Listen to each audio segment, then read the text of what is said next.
Hey guys, so today I'm here doing an election prediction between Donald Trump and John Hickenlooper. This is going to be my second video today. And I'm just doing a prediction. I'm not doing an election night for Hickenlooper. I probably never will do one because I don't feel he's a very serious candidate and I don't think there's a great chance of him running. So I'm probably not going to make an election night for him, but I will do this prediction. So let's get started. I'm going to give Trump safe states that we know he would win. I am, however, going to leave Nebraska's 2nd congressional district up for grabs. So safe states. I will leave Arizona blank, just because Hickenlooper is, of course, governor of Colorado. So the West is where he's going to have a better shot at a lot of these states. Trying to get... There we go. The East, I don't know, that may not be as good, but there we go. And, of course, the West Coast, safe states, and Illinois. Okay, so there we have the safe states. I guess Missouri's a safe state for Trump. So 163 for Trump, 182 for Hickenlooper, and, let's begin with some of the more, obvious states. So, Colorado, Hickenlooper would win, being that it's his home state. Plus, it's a Clinton state. It's one of those swing states that, while it classifies as a swing state, it's still, usually pretty obvious which way it's going to go. So, that's Hickenlooper. And then we have Arizona, which, I left that blank because I think it would still classify as a swing state. If it were another candidate, it may not, but, Trump would still win. It's, Hickenlooper's not going to win. And let's see. Let's go to Nevada. Nevada would be another Hickenlooper state. That was a Clinton state. Hickenlooper's from Colorado. So, like I said, he would do well in these western swing states. New Mexico, you may not even classify that as a swing state. If it were a better candidate, that wouldn't even classify as a swing state, I'm sure. And there's no way that Trump would win that state, regardless of who the Democratic candidate is. So then we have Minnesota, which is another, there's almost no chance of that going to Trump unless it was a really bad candidate. Virginia, same thing. New Hampshire, kind of the same thing. Now, Nebraska, 2nd congressional district. I don't know. I don't know. Obama won that in 2008. He lost that for 2012. And, of course, Trump won there in 2016. It just hasn't gone blue in a long time. But Hickenlooper is from Colorado, neighboring states. He is nearby geographically, but I just don't see it. I think Trump would still get a victory there. Then we come to Iowa. Now, this is where Hickenlooper being a little more moderate kind of comes into play. But I will say Donald Trump did win Iowa by big margins in 2016. I don't know.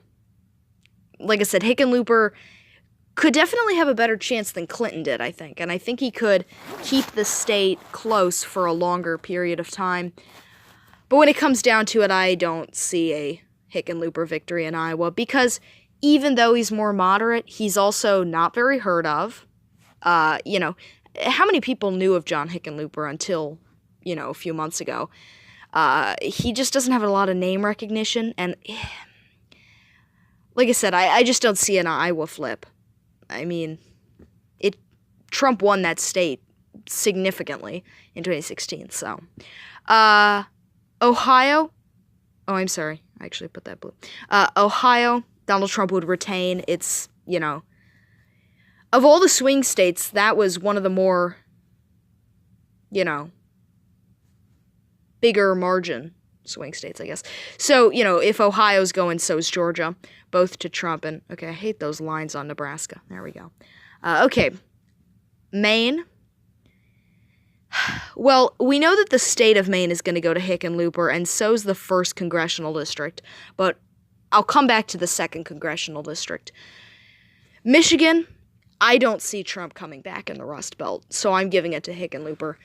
Because even if he's able to retain part of the Rust Belt, Michigan, he has pretty low approval ratings.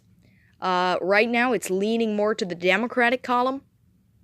By 2020, I mean, Donald Trump hasn't made any steps towards, economic reform and bringing back jobs to the Rust Belt, and I just don't think those voters can be fooled. I don't think he can just save 100 jobs and say, I fixed your state. So I really don't think he could win Michigan because I think it's too late. I mean, he's almost halfway through his presidency and not really anything's changed.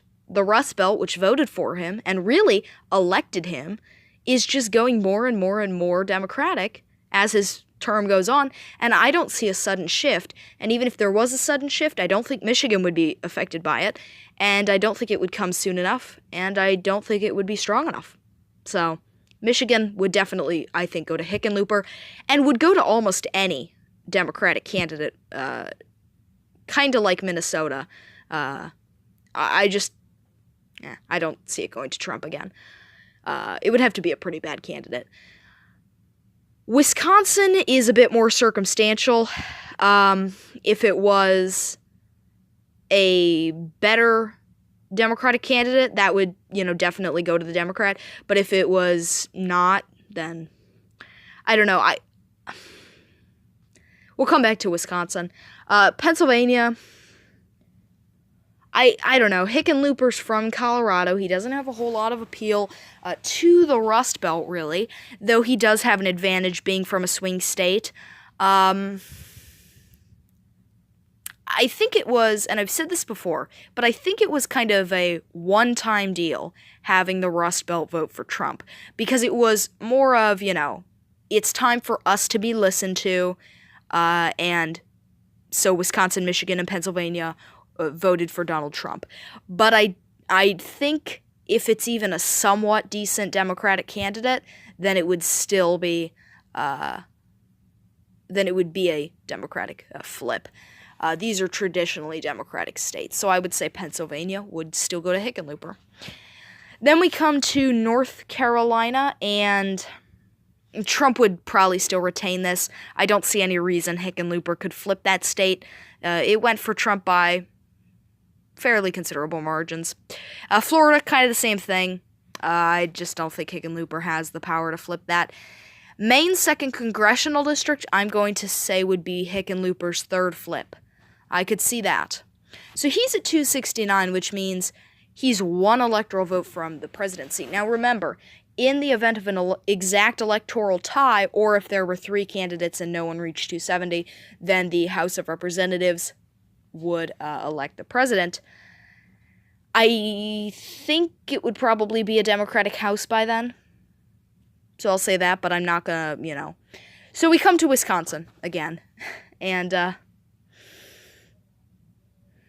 yeah. I don't know. I mean,